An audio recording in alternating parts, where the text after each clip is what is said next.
요즘 유튜브를 보면 유튜버들이 자주 쓰는 말 중에 하나가 내돈내산이라는 것입니다. 내 돈으로 내가 직접 사서 써봤다는 것이죠. 광고는 못 믿겠고 진짜 자기 돈 내고 경험한 사람들의 말이 믿을만 하다는 거죠.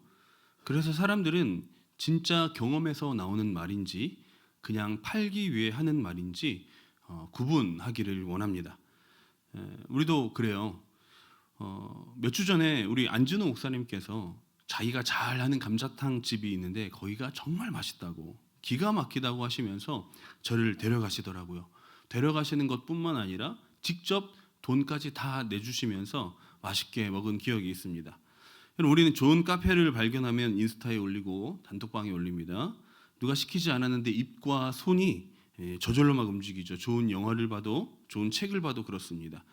내가 정말 좋았던 건 자연스럽게 권하는 자리까지 가게 되죠. 그런데 그렇게 권하기를 좋아하는 사람에게 이렇게 묻는다면 어떻게 될까요? 너는 교회 왜 다니니? 예수 믿는 게 뭐가 좋아? 묻는다면 쉽게 입이 떨어지지 않아요.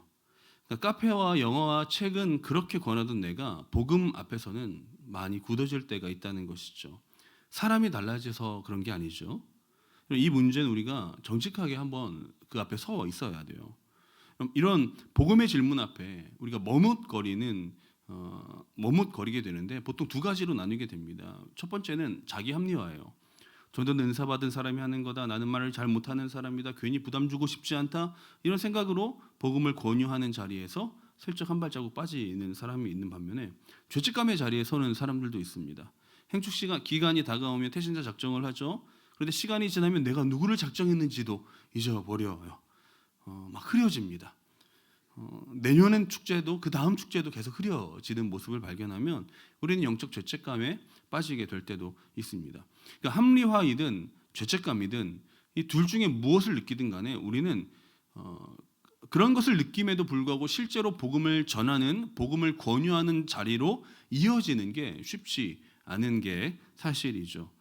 중요한 건 자기 합리화이든 죄책감이든 사실 그 하나에서 나오게 되는데요. 그것이 무엇이냐면 복음이 아직 내 안에서 충분히 무겁지 않다는 겁니다.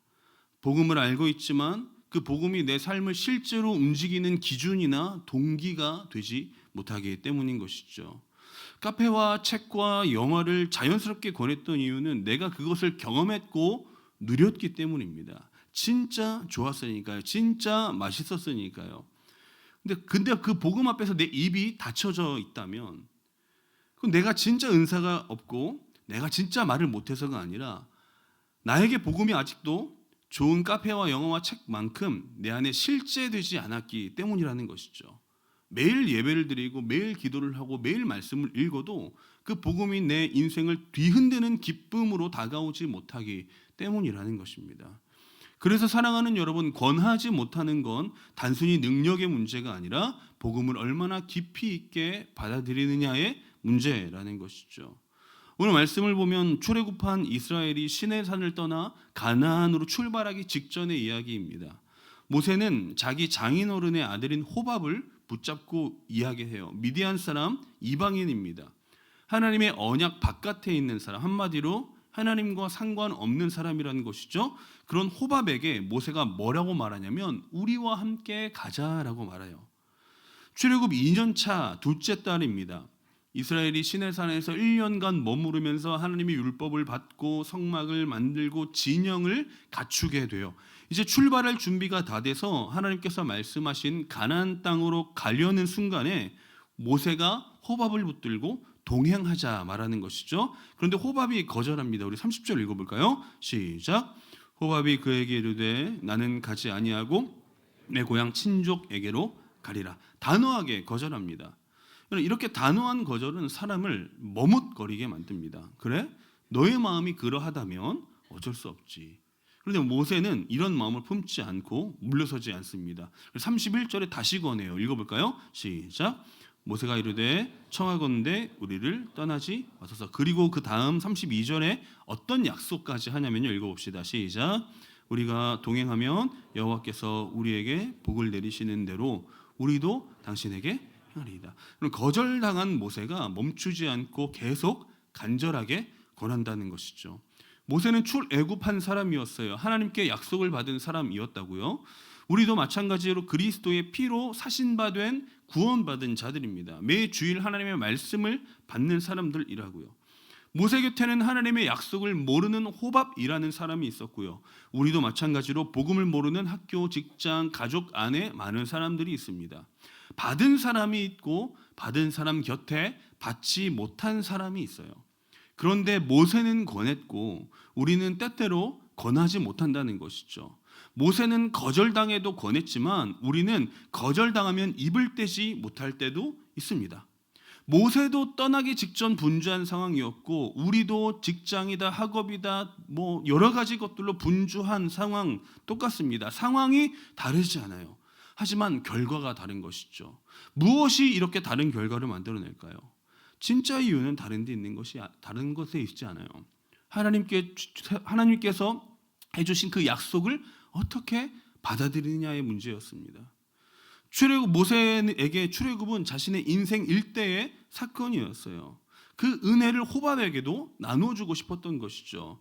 그런데 우리는 어떻습니까? 영적 홍해를 건너 구원을 받은 우리는 때때로 그 감격이 희미해서 그 감격을 놓치고 살아갈 때가 많이 있습니다. 더 노골적으로 불편하게 이야기하자면 우리에게 때때로 복음은 내 머릿속에만 남아있는 것이 될 때가 있다는 말이죠. 내 삶에 너무 익숙한 것으로 둘 때가 너무나 많이 있습니다. 그래서 말이 나오지 않고 흘려보지 못할 때도 있다는 거예요.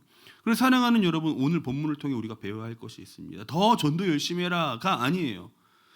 이제 행복한 사람들 축제를 앞두고 있는 우리가 먼저 해야 될 게 뭘까요? 우리가 받은 사람으로 왜 말해야 하는지, 거절당해도 어떻게 우리가 반응해야 하는지 오늘 말씀을 통해서 살펴보려고 하는데, 이 말씀 속에서 우리 안에 식어있던 복음의 기쁨이 다시 살아날 수 있는 은혜가 저 여러분들에게 있기를 소망합니다. 아멘.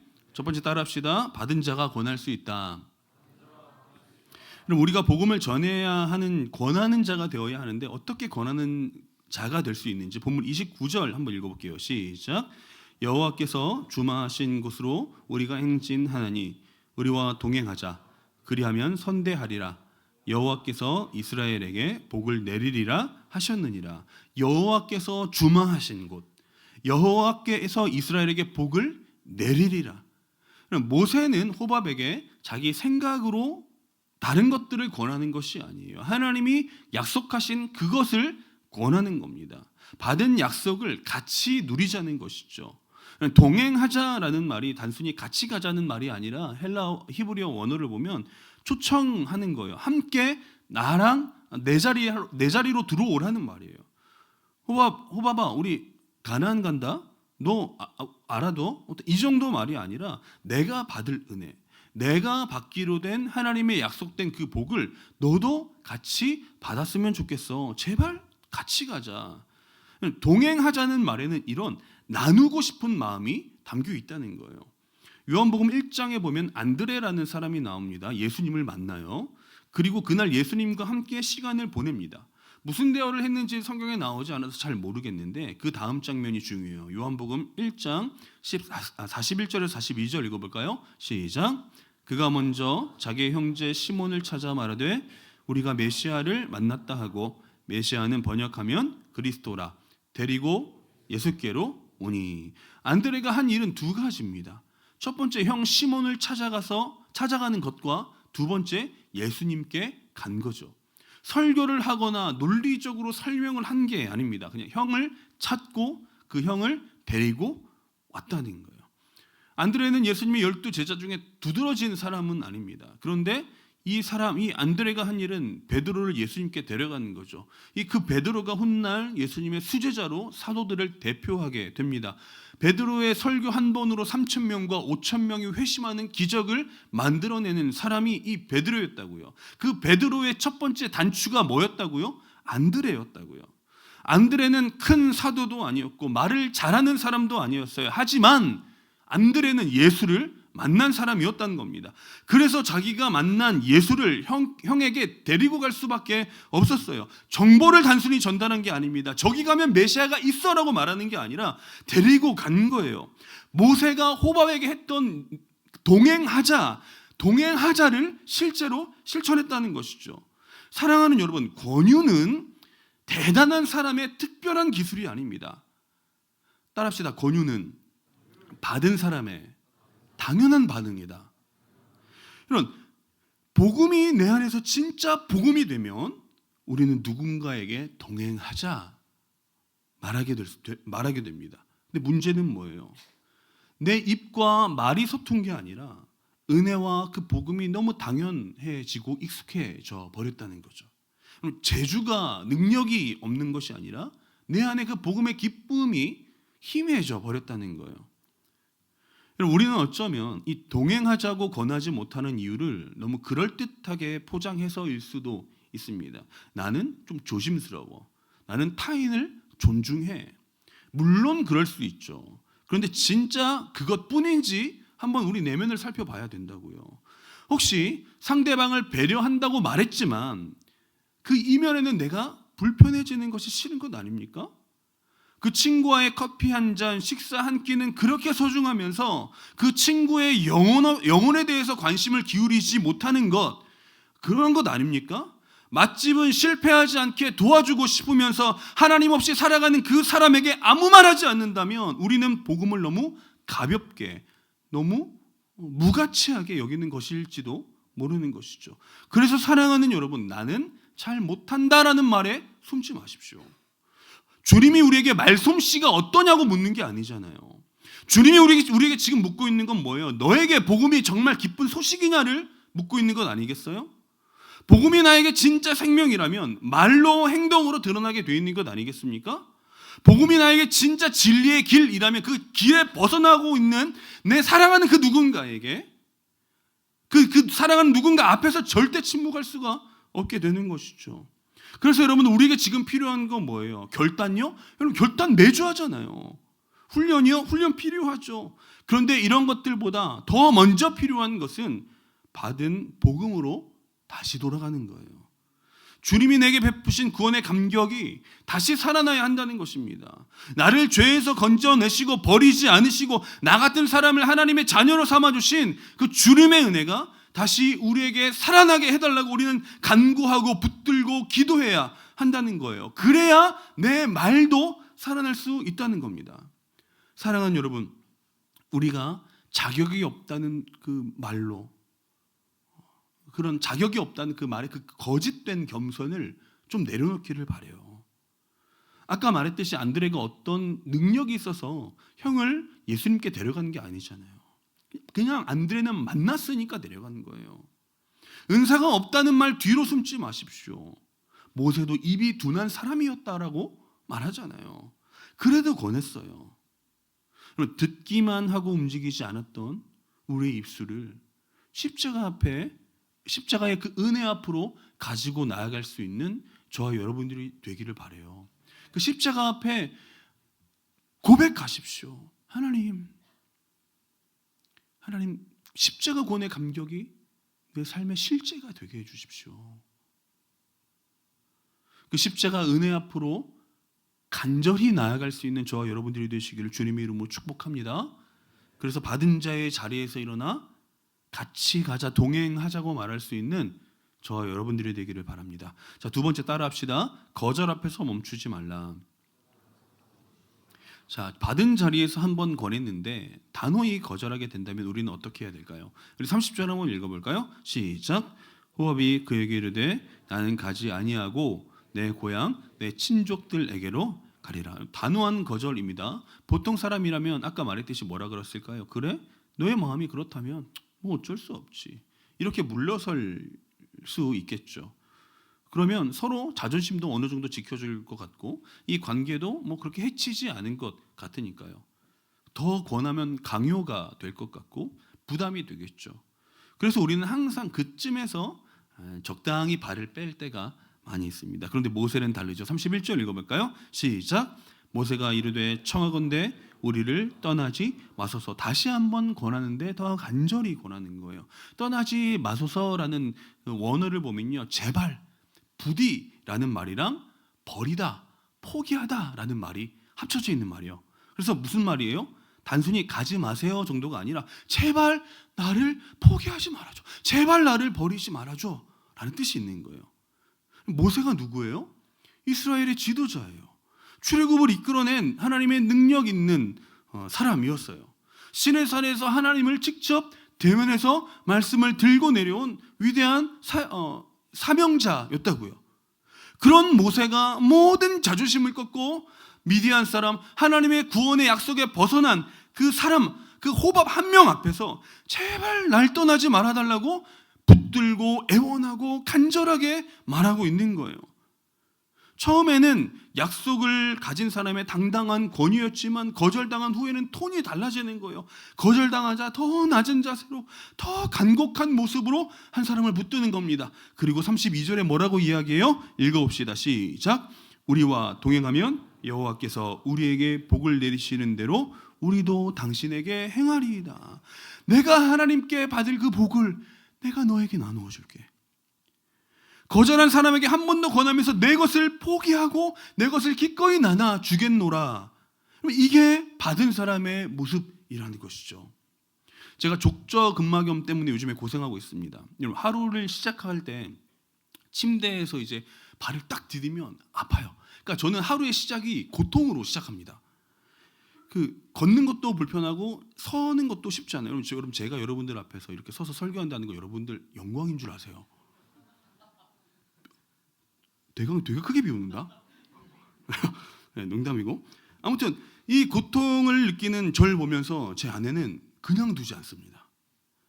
제가 뭐 어쩔 수 없지, 괜찮아, 뭐 나아질 거야 이러면 아내는 뭐 족저근막염에 좋은 신발을 사놓고 뭐 병원도 알아보고 스트레칭, 막 운동, 뭐 방법, 뭐 이런 것들을 막 계속 알아보고 말해. 이거 해봐라, 저거 해봐라, 이 운동 해봐라, 저 병원 가봐라, 살찌면 아프니까 살 빼라. 뭐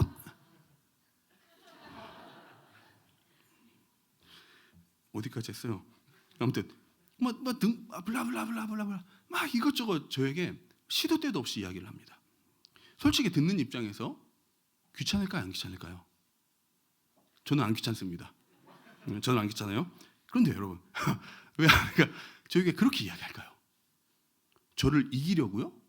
아니요, 아내는 항상 저를 이깁니다. 네, 항상 이기니까 그건 상관없어요. 제가 아픈 것을 본인의 아픔처럼, 본인의 일처럼 여겨서 그런 거죠.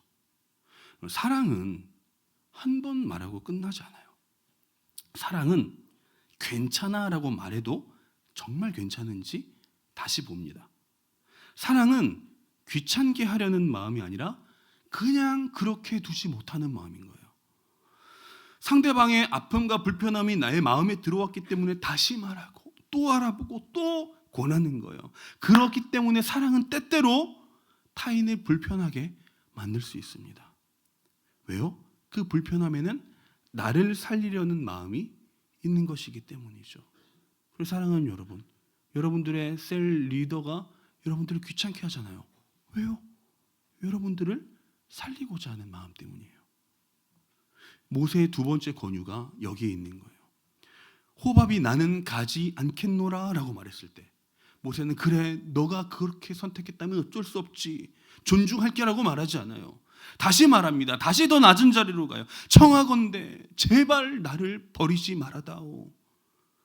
왜 그렇게 말했을까요? 왜 그렇게 절절하게 해요? 왜 그렇게 간절하게 해요? 호밥을 내 마음대로 움직이기 위해서 그랬을까요? 아니에요. 하나님께서 주신 그 복음의 기쁨 가운데에 참여했으면 좋겠는 마음, 그 마음으로 호밥도 그 자리로 들어오길 바랬다는 거예요. 여러분, 이게 두 번째 사랑이 담겨 있다는 말입니다. 그런데 우리는 한 번 권하기 어려워요.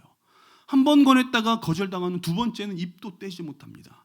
자존심 상할까봐, 관계가 어색할까봐, 부담될까봐 그러죠.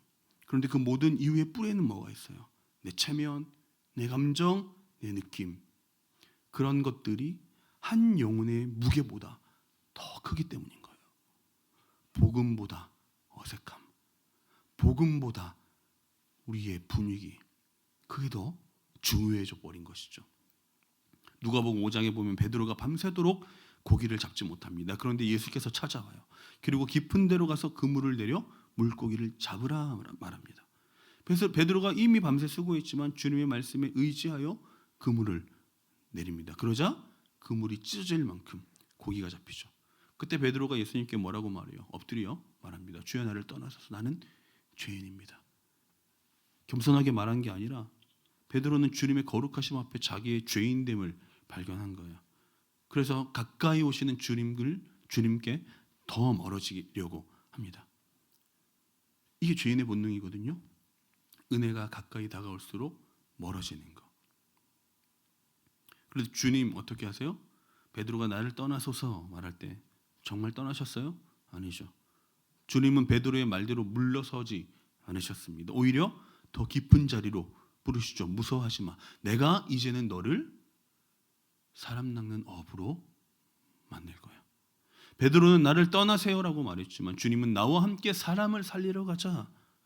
나의 자리로 와라 말하는 거야. 사랑은 상대방의 반응을 보고 물러서는 게 아니에요. 진짜 사랑은 그 사람의 말보다 그 사람의 영혼의 필요를 볼 줄 아는 겁니다. 베드로에게 필요했던 건 뭐예요? 주님이 떠나는 게 베드로에게 진짜 필요했던 게 아니라 주님이 더 가까이 오시는 것이었기 때문에 예수님이 베드로의 말을 듣지 않고 더 가까이 가게 되는 것이죠. 여러분, 우리가 한 영혼에게, 우리가 품었던 태신자에게 복음을 권해야 하는 이유도 여기 있어요. 사람들은 때때로 이렇게 말할 수 있어요. 나 그런 거 안 믿어. 교회 나랑 안 맞아. 예수쟁이들 싫어. 기독교 너무 편협해. 그런데 사랑은 그 첫 마디만 듣고 물러서지 않는 겁니다. 그 사람의 말 너머에 그 영혼에 대한 갈급함과 목마름을 해결해 줄 수 있는 우리 예수 그리스도, 그 영혼을 위해선 그리스도밖에 답이 없음을 인정하고 고백하는 거예요. 그 사람의 말보다 그 사람의 영혼을 더 크게 볼 줄 아는 것, 그 사람의 거절보다 그 사람의 필요를 더 깊이 느낄 수 있는 것. 여러분, 우리가 진짜 두려워해야 할 건 뭐냐면 내 옆에 있는 내 사랑하는 사람이 불편할까가 아니에요. 내 사랑하는 그 사람이 하나님 없이 살아가는 것이 너무 익숙해지는 것, 그 익숙함을 그대로 내가 너무 익숙하게 여기는 것. 우리가 정말 두려워해야 할 게 그거라고요. 처음에 마음이 아팠어요. 예수 믿지 않은 그 사람들 때문에 내가 너무 괴로웠어요. 그런데 시간이 지나요? 괜찮아져 버린 마음들 혹시 있지 않습니까? 그 사람이 복음 없이 살아내는 것 처음에 너무 안타깝다가 복음 없이 잘 살아가는 모습을 보고 익숙해져 버린 우리의 마음, 이걸 우리가 무서워하고 두려워해야 되는 것 아니겠습니까? 복음 없이 살아도 내 옆에서 그냥 웃고 즐겁고 행복하게 살면 되지, 혹시 이렇게 생각하고 끝나시는 분들 있습니까? 이게 진짜 무섭다는 걸 여러분, 우리는 알아야 돼요. 복음 때문에 거절당하셨습니까? 한 번의 거절로 다음 권유를 포기하셨습니까? 한 번 더 사랑하기로 결단하는 저와 여러분들이 되기를 바랍니다. 모세가 호밥의 거절 앞에서 멈추지 않았던 것처럼, 예수가 베드로의 거절 앞에서 떠나지 않았던 것처럼, 받은 자는 거절 앞에서 멈추지 않는다는 것을 잊지 마시고 거절 앞에도 다시 한번 권할 수 있는 은혜와 십자가 사랑과 믿음이 저 여러분들이 있기를 소망합니다. 말씀을 마치겠습니다. 여러분, C.S. 루이스 아시죠? 나니아와 연대기, 순전한 기독교, 엄청나게 많은 책을 쓴 사람입니다. 그런데 처음부터 C.S. 루이스가 그리스도인이 아니었어요. 아주 단호한 무신론자였습니다. 그런데 그 루이스 옆에 한 친구가 있었어요. 누구냐면, 여러분, 반지의 제왕을 쓴 톨킨 아시죠? 그 사람이 친구였어요. 같은 학교에서 교수로 같이 재직하고 있었는데요. 톨킨은 루이스에게 계속 이야기했습니다. 예수 믿어야 된다. 루이스가 거절하고 루이스가 반응하지 않아도 계속 말하고 받아 넘겨도 이야기하고 다시 복음을 계속 이야기했습니다. 오랫동안 대화하고 포기하지 않았죠. 결국 C.S. 루이스는 마음을 열고 그리스도께 돌아오는 역사가 일어나게 된 거예요. 톨킨이 C.S. 루이스의 거절로 받아들이지 않았어요. 그렇기 때문에 C.S. 루이스는 수많은 명저서를 통해 그리스도인들에게 아직도 영향을 미치는 위대한 사람이 된 것입니다. 이게 권유의 능력이라고 생각해요. 한 사람의 이름을 마음에서 지우지 않고 거절당했지만 다시 기도하고 어색함과 부담을 넘어서 다시 말을 건넬 수 있는 것, 그때 하나님이 그 사람을 붙드실 줄 있습니다. 우리가 누군가를 포기해야 하지 않은 이유가 여기 있어요. 주님께서 우리를 포기하지 않으셨듯. 우리가 얼마나 많은 주님의 부르심을 거절했습니까? 얼마나 많이 하나님의 부르심 앞에 반응하지 않았습니까? 얼마나 많이 못 들은 척했어요. 그런데 주님이 우리를 떠나지 않으셨잖아요. 결국에 하다 십자가까지 지셨잖아요. 결국 십자가는 우리를 참으신 하나님의 사랑의 표현인 것이죠. 자기 몸을 내어주시면서 말하는 거예요. 그래도 와. 내가 너 대신 죽었으니까 괜찮아. 그래도 와. 오늘 한 사람의 이름, 내 주변에 믿지 않는 사람, 거절한 사람의 이름을 한번 떠올려 보십시오. 그리고 품으십시오. 행복한 사람들의 축제가 곧 이제 다가올 텐데 그때까지 포기하지 말고 복음을 권하여 예수의 사랑을 흘려보낼 수 있는 저 여러분들이 되시길 주님의 이름으로 축복합니다. 거절당할 수 있어요. 그래도 지우지 마십시오.